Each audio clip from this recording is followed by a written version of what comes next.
So this is a video on what marketing leaders to know about Google's latest update and its crackdown on low quality content. I think this is a really interesting subject because it crosses into the subject of Google's latest update, into AI generated content, and kind of where those two worlds meet. On the call, I've got Cristiano Winkler, who is the director of digital operations at Somebody Digital, and Stefan, who is the head of SEO, who are deep in this subject all the time, delivering these programs for clients. And so, guys, let's just start with what is a core update? Right. So a core update, when Google rolls out a core update, it is an update that has broad impact across all of Google's algorithm. It impacts a whole multitude of elements, and it is different from the multitude of updates that we see rolling out through the year, such as the spam update specifically, which looks at spam policies only, the reviews update, which works on reviews and product reviews and service reviews specifically, where the core update influences a host of different elements. So it's a broad update that gets rolled out across all of Google's algorithm. Mm-hmm. Okay, and in this particular core update that's kind of seen to be making waves, if you log into LinkedIn, you'll see everybody talking about this. What was involved in the latest core update that has been so seismic, I would say, in the industry? So the March update that Google rolled out was actually twofold. We had a core update, so as we explained, an update that goes across a multitude of elements and ranking factors. But then Google also made changes to their spam policy as well. So that those changes were rolled out in terms of Google's spam policy specifically alongside the core update. The spam update actually finished rolling out about 14, 15 days into the process, while the core update is still rolling out late in March and probably into April as well. So this update specifically aimed to surface more unique, useful, and helpful content. Google wants to, that is Google's primary aim, to give users the most up-to-date informational and useful information that they are looking for. So that is the core aim. And alongside that, with the spam policy update that was rolled out, Google aims to reduce unhelpful, spammy content as well. So that would entail content that uses scaled content abuse. So we all know that there is practice where people generate a lot of content very quickly, publish that, but that content does not contain anything unique or useful to the user. It's just a rehash of content. So that's one of the elements. Google also wanted to look at site reputation abuse. So that would be instances where we have a high authority domain that covers a specific topic, but then they allow third-party publishers to publish content that is created specifically for search engines and maybe not even necessarily related to the topic matter of that site. So they're trying to abuse the authority of that site. And the other element, which is something that a lot of people, webmasters, use as well, they buy old expired domains that have gained authority and has a lot of backlinks pointing to it. And then they start publishing content on this domain, especially and specifically with the aim to manipulate Google's search rankings. So that is at the crux of it. Google wants to try and reduce content that is simply created to try and get into the rankings, and rather surface content that exemplifies real expertise and trust and authority and the experience of real humans. That's what we want to try and surface. And that's what Google aims to do with this update specifically. John, there's something very important we should notice here. Stefan did not mention AI-generated content once throughout his whole explanation about this latest core updates. And when we look at what Google is saying about these core updates, it says in 2022, we began turning our ranking systems to reduce unhelpful, unoriginal content on search and keep it at very low levels. They're basically bringing all the learnings from the last 2 years in this core update, right? When Google started rolling out this update, what we saw in the news was Google is penalizing AI content. Let's be very, very clear. That is not the case. Google still encourages you to use AI to produce content, in fact, as long as you do it properly. But the same rules apply if you do not use AI to produce your content, okay? So when Google says we want to keep spam out of the results, we know that some websites started producing bulk content with help of AI, but AI is not going to create anything new. AI is going to basically recycle what's already out there. Everything AI does is based on existing information. And to Stefan's point, if there's not something new, not something useful, not something unique, and to be clear, creating unique content via AI, you're just changing words, but the essence of it will be basically the same. So, and that was the main problem, because lots of these websites produce bulk content, spammy content to try and manipulate search results, actually rely heavily on AI to produce those pieces. And that is why lots of websites that use AI to produce content were penalized and continue to be penalized. It's not because it was generated via AI, it's because the content is of poor quality. I think that's quite important to mention here. So it's the misuse of AI. Absolutely. Absolutely. Yeah. We also use AI to produce content for our clients. None of them were penalized because we always have copywriters and specialists to help improve the quality of that content, right? We always use AI for ideation, come up with ideas, topics, analyze personas, adapt certain pieces of content, and it saves a lot of time, but we don't solely rely on AI to produce content. It's useful, it's unique, it's helpful, and it really helps solve a problem, which is basically what Google wants. It answers questions, basically, right? So any marketing leaders watching this, like, what practical things should they be discussing with their in-house SEO teams, their agencies, and also at the board level, right? Like, what are those conversations that they should maybe start to have now, or because of the consequences of something that have happened already, like some of the explanations that they might be able to bring to the table? Yeah.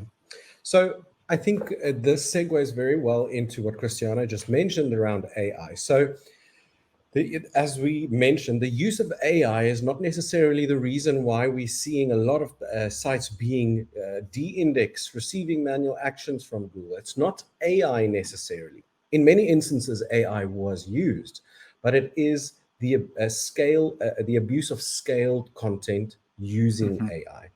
So as that is mentioned, it is low value content that has no unique information, that doesn't really answers or adds additional value to the user.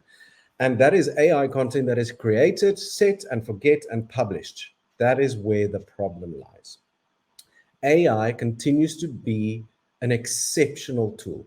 It is not going away. It is being incorporated into Google's search results and across multiple industries globally. AI is not something that is going away. So there shouldn't be a fear of AI. We should understand how to use AI effectively. Use it as a tool to alleviate time-sensitive or tenuous, time-intensive tasks that you need to do within your business, across your departments. Definitely use that. But do remember that AI can do nothing on its own. AI needs detailed guidance and instruction and feedback as well. AI also needs to be fed information. So as Cristiano alluded to, AI, if you request from any AI platform at this point in time, any information, the information that is going to gather exists already.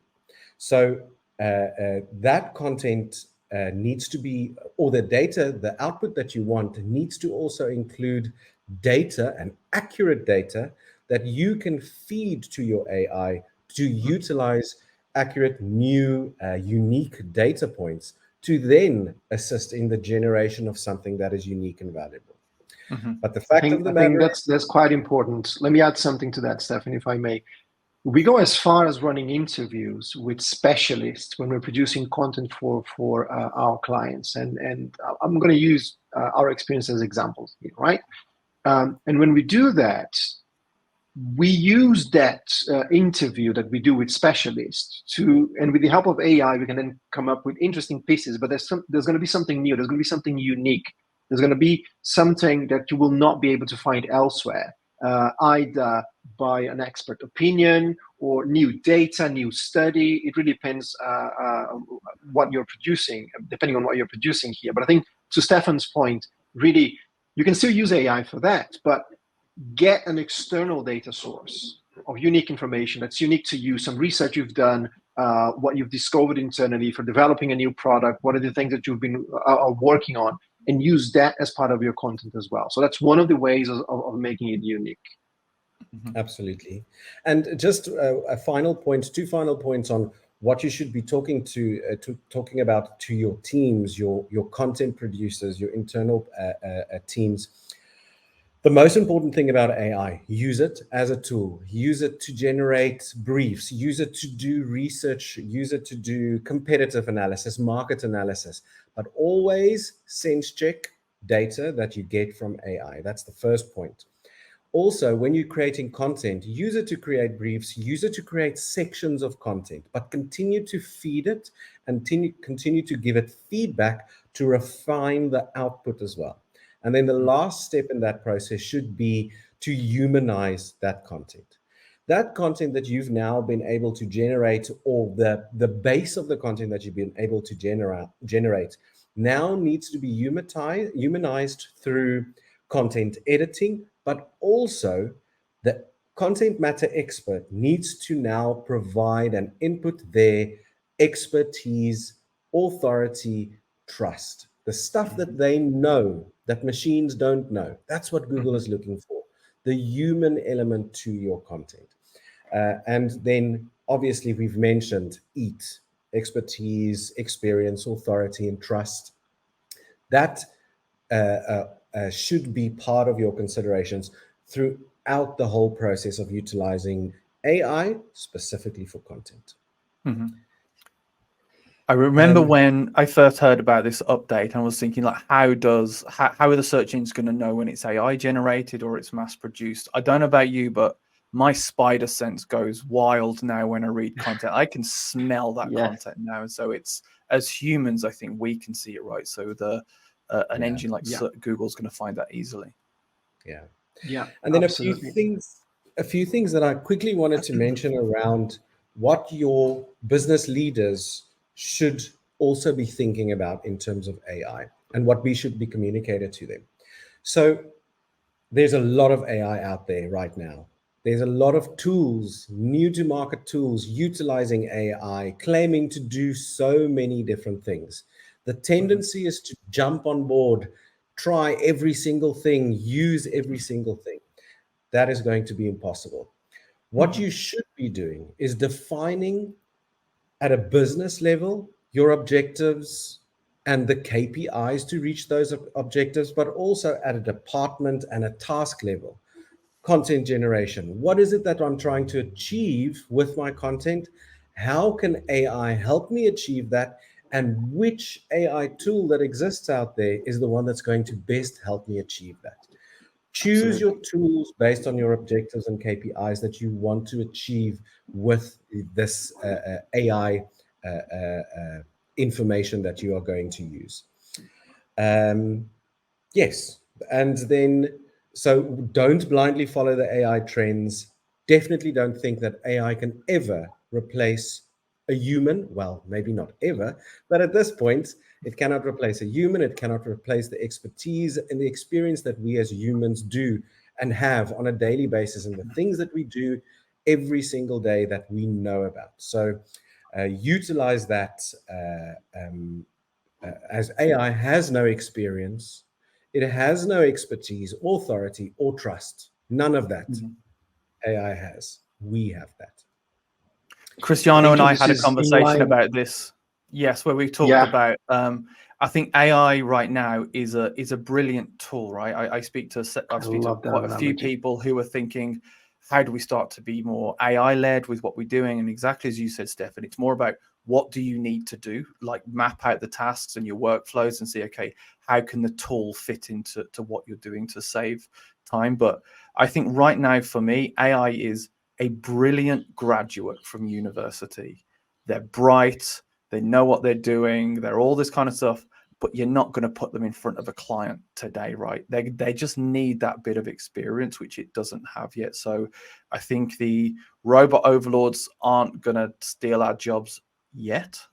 I think let's not rest on our laurels. And I think it's sensible for all of us to stay at the cutting edge of what's going on and the changes and what's happening. I think so long as everybody does that, you'll still remain invaluable within your business. Your job role might change, but I think so long as your skills keep updating with it, there'll always be more applications in how to use it beyond SEO, which is a conversation here. Yeah, we have a whole video around that, AI and applications in your organization, how to be more efficient, when you should use AI, when you shouldn't use AI, what to expect from it. So go to our channel, have a look at our videos over there. You will find this video as well. I think there's one last thing that I would like to mention here, because whoever is listening to this, they might be thinking, have I been penalized by this or not? How do I know if my website, my domain has suffered any penalties because of this? Then obviously your number one tool to go to find out what's going on is Google Search Console, right? Specifically. Now, very important to mention that with any core update, we expect to see fluctuations. You will see drops in impressions and eventually clicks, eventually ranking positions. For a few weeks, everything goes crazy. The core update we had last year, Stefan, I think it was almost 6 weeks of fluctuations that we saw with almost all our clients. What's important to note here is that's normal. And if you see a fluctuation of around 10, 12%, what should I do? And the answer is nothing at all. You wait. Don't start reacting whilst the core update is still being rolled out. Wait for the dust to settle and then start reacting. However, if you have seen drops of 20, 30% or more, if you have seen notifications from Google, warning messages in your search console, you have probably been affected. And that means you're going to have to analyze each of those pages that Google is now warning you about. You have a few things to do here. You can remove those pages completely until you redo them. If you feel like you have enough content in-house to update those pieces quickly, which is rarely the case, you should then try and update those pieces and communicate that to Google as well, resubmit those pages. So what to do really depends on the warnings you received and what Google wants for those pieces of content. So, but ultimately, small fluctuations are normal. If you see something of more than 20, 30%, you've probably been affected. You need to have a look at your warning messages and then come up with a plan on what to do next. Brilliant. Thank you both for that. If anybody watching this feels like they've been affected and would like to speak to someone, we are Somebody Digital. We are an integrated full-service marketing agency running across all the different disciplines, and SEO is a particular specialism of ours. So feel free to get in touch should you have any needs.